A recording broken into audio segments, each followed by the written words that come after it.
नमस्कार। आप सुन रहे हैं द बॉलीवुड रेडियो और मैं हूं आपके साथ आकाश। दोस्तों, किस्सा राजेश खन्ना का है।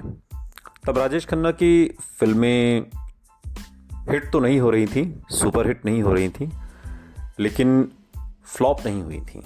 यानी कि जो back to back 15 super hit फिल्में राजेश खन्ना की आई, उसके बाद की फिल्में उस लेवल का प्रदर्शन नहीं कर पा रही थी। एक बार राजेश खन्ना ने इस नाकामयाबी, अगर कहें तो, इस पर तिल मिलाते हुए बड़े तीखे अंदाज में कहा, मेरी फिल्में फ्लॉप हुई हैं, मैं नहीं। ये राजेश खन्ना का उन लोगों को जवाब था जो ये कह रहे थे कि उनके सुपर स्टारडम के दिन लद गए। अपनी कामयाबी पर हर शख्स की प्रतिक्रिया अलग होती है। हर रोज सफलता के एक मोड़ से दूसरे मोड़ तक तेजी से भागते आए राजेश खन्ना के पास न चिंतन का समय था, न सुपरस्टार के नखरों और सनक के बीच के फर्क को पहचानने का। वो ये बात भी नहीं समझ पाए कि फिल्मों की ज्यादती से वो ओवर एक्सपोजर का शिकार हो रहे हैं। जाम जैसे पूरा भर चुका था और छलकने को तैयार था। स्टार एंड स्टाइल की कवर स्टोरी में राजेश खन्ना के बारे में लिखा गया, इससे कोई फर्क नहीं पड़ता कि हिस्टीरिया कितना तेज है या वो कहां से पैदा हुआ, खत्म होना उसकी प्रकृति है। रमेश तलवार बताते हैं कि राजेश खन्ना ऐसी रिपोर्ट्स से बेहद नाराज होते थे और बार बार कहते थे कि वो फ्लॉप नहीं हुए हैं। अफसोस कि हर कोई एक महान पतन को देखना चाहता था। उनकी कई फिल्मों के नाकाम होने के बाद मीडिया का पलड़ा भारी था। वही मीडिया जो अब तक राजेश खन्ना के सुर में सुर मिलाता था, एक झटके ने उन्हें हिलाकर रख दिया। हालांकि उनकी मार्केट वैल्यू पर इन फ्लॉप फिल्मों का कोई खास असर नहीं पड़ा था। ये सिर्फ कुछ खराब फिल्में थीं जिन्हें दर्शकों ने नकार दिया था। वो अभी भी नंबर 1 स्टार थे, मगर पिछले 2 साल से चला आ रहा अपराजय वाला जो तिलिस्म था वो टूट गया था। इन फिल्मों ने यह साबित कर दिया था कि राजेश खन्ना भी दूसरे एक्टर्स की तरह ही हैं, उनका भी बुरा दौर आ सकता है। इसी बात से राजेश खन्ना को डर लगता था और इस बात ने राजेश खन्ना को डरा दिया था। उन मुश्किल दिनों को याद करते हुए अंजू महेंद्रू ने स्टारडस्ट को दिए अपने इंटरव्यू में कहा, राजेश खन्ना के साथ रहना बहुत मुश्किल होता जा रहा था। वो मूडी, गुस्सैल और चिड़चिड़े हो गए थे। वो हमेशा तनाव में रहते थे। अचानक मिली सफलता को ही वो पूरी तरह से समझ नहीं पाए थे और फिर फ्लॉप फिल्मों की बाढ़ ने उन्हें एक तरीके से झटका दे दिया। वो उन्हें समझने को तैयार ही नहीं थे कि हर सुपरस्टार का, हर स्टार का एक दौर ऐसा भी आता है जब उसे इस तरह के दिन देखने पड़ते हैं। कामयाबी ने उन्हें एक सिंहासन पर बैठा दिया था और नाकाम फिल्में जैसे उन्हें सिंहासन से गिराने की साजिश कर रही थीं। भाग्य के बिगड़ते संतुलन को वो किसी भी तरह संभालना चाहते थे। डर था कि अगर कामयाबी हाथ से निकल गई तो उनके हाथ से सब कुछ चला जाएगा। ऐसे हालात अक्सर इंसान को तनाव में जकड़ लेते हैं। इस तनाव में राजेश खन्ना का बर्ताव बिगड़ता ही जा रहा था। अंजू महेंद्रू बताती हैं कि कभी कभी उनकी सोच बेहद छोटी हो जाती थी। अपनी असुरक्षा में वो किसी बच्चे की तरह बर्ताव करने लगा था। छोटी छोटी बातों पर वो पहाड़ जितना बड़ा उन्हें बना देता था। लेकिन ये विचारों की भिन्नता ही थी। जो बात अंजू के लिए मामूली थी, उस बात से राजेश खन्ना के गहरे जज्बात जुड़े थे। इस बुरे वक्त में उन्हें अंजू के प्यार और समर्थन की दरकार थी। क्या मुझे अपनी प्रेमिका की जरूरत सिर्फ उसके साथ सोने के लिए है? प्यार सिर्फ सेक्स का नहीं, एक जज्बात का नाम है। मैं मानता हूं कि मेरी फिल्मों की नाकामी ने मुझे हिलाकर रख दिया था। मैं चाहता था कि अंजू ऐसे वक्त में मेरा साथ दें जब मुझे अंजू की सबसे ज्यादा जरूरत थी।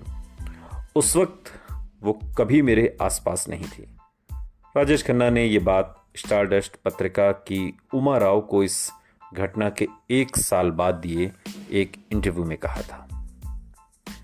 अंजू महेंद्रू ने समझती थी कि एक एक्टर की जिंदगी में ऐसे उतार चढ़ाव तो आते ही हैं, ये समझाती भी थी। लेकिन राजेश खन्ना लगातार तनाव में रहते थे। अपने रिश्तों को लेकर भी वो ओवर सेंसिटिव थे।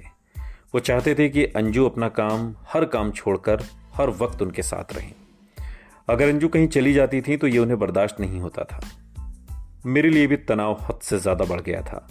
मेरा सब्र भी जवाब देने की कगार पर था।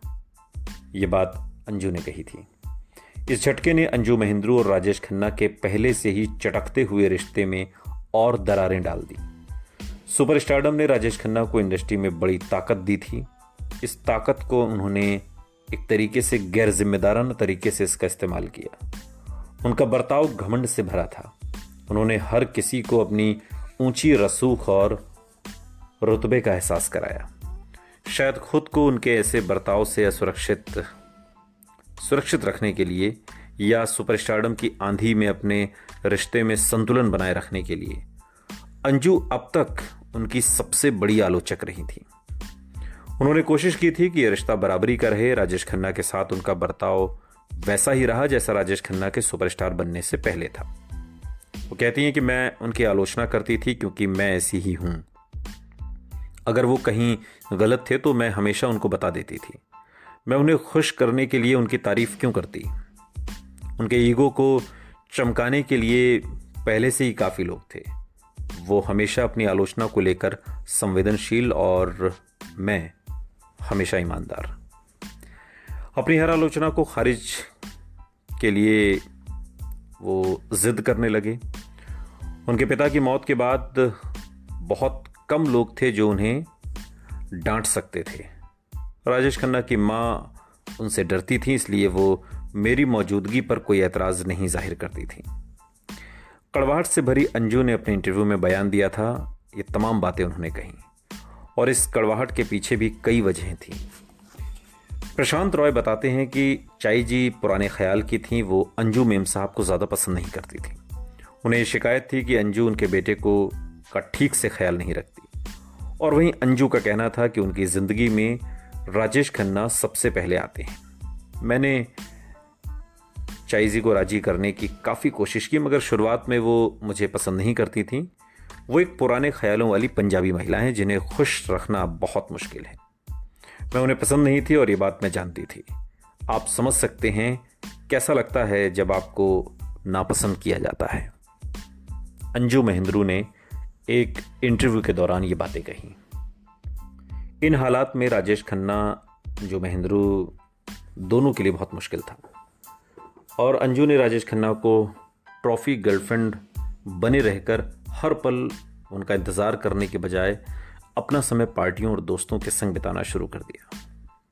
वो कहती हैं कि मैं हमेशा भागकर अंजू के पास चला जाता था, राजेश खन्ना ने कहा, और अपनी लड़ाइयों को भूलकर हर बार मैं ही उससे फ़ोन करके माफ़ी मांगता और झगड़ा ख़त्म करने की पहल करता। मुझे कितना अच्छा लगता अगर कम से कम एक बार अंजू अपनी माँ के साथ बैठकर मेरा इंतज़ार करने की बजाय खुद मेरे पास आई होती।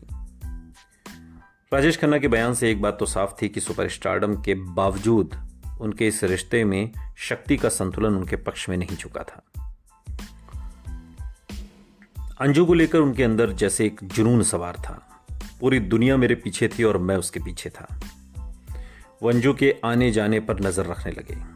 नाकामी से बौखलाए राजेश खन्ना हर समय उसका सहारा चाहते थे। अंजू पास नहीं होती थी तो वो बेचैन हो जाते। मैं कितना बड़ा बेवकूफ था। अपनी प्रेमिका के लिए मैं इतना नीचे गया कि अपनी ही नजरों में गिर गया। शायद यह आत्मसम्मान खत्म होने का एहसास था जिससे वो उन दिनों गुजर रहे थे। वो हालात अपने नियंत्रण में करना चाहते थे, लेकिन कम से कम इस रिश्ते में तो हालात हाथ से निकलते हुए लग रहे थे। राजेश खन्ना के ज्यादातर इंटरव्यू भी उनकी फिल्मों के डायलॉग की तरह बेहद नाटकीय हुआ करते थे। अंजू के साथ अपने नाकाम होते रिश्ते को भी उन्होंने किसी थिएटर के सीन की तरह बयां किया। लेखक बनी रूबेन को दिए इंटरव्यू में राजेश खन्ना ने बड़े ड्रामाई अंदाज में कहा, एक लव अफेयर सबसे पहले दिल के अंदर टूटता है। अगर मैं अंजू और अपने रिश्ते में आई दरार की बात करूं तो मुझे वो रात याद आती है जब मैं नाकामी से जूझ रहा था। मेरी हालत ख़राब थी। उस रात एक पार्टी थी जिसके बारे में मैंने कहा था कि हम दोनों अटेंड करेंगे। हर किसी को अपने साथ खाने की एक डिश लानी थी। अंजू ने दाल गोश्त बनवाया था। तनाव से डूबे राजेश खन्ना ने उस शाम जल्दी शराब पीना शुरू कर दिया। पार्टी में जाने का उनका मूड नहीं था। उन्होंने अंजू को अपने दिल की बात बताई। वो कहते हैं कि मैं बुरी तरह परेशान था। मैं उसके कंधे पर सिर रखकर उसके गले रखकर रोना चाहता था, अपनी आत्मा का बोझ हल्का करना चाहता था। मैंने उससे कहा कि तुम दाल गोश्त किसी और के साथ भिजवा दो, तुम यहीं मेरे साथ रुको। लेकिन उसे मेरी परवाह ही कहां थी। मेरे सामने वो खाना लेकर पार्टी में चली गई। मुझे लगता है यही वो पल था जब उसके लिए मेरा प्यार भी उसी दरवाजे से बाहर चला गया। सुनते रहिए द बॉलीवुड रेडियो, सुनता है सारा इंडिया।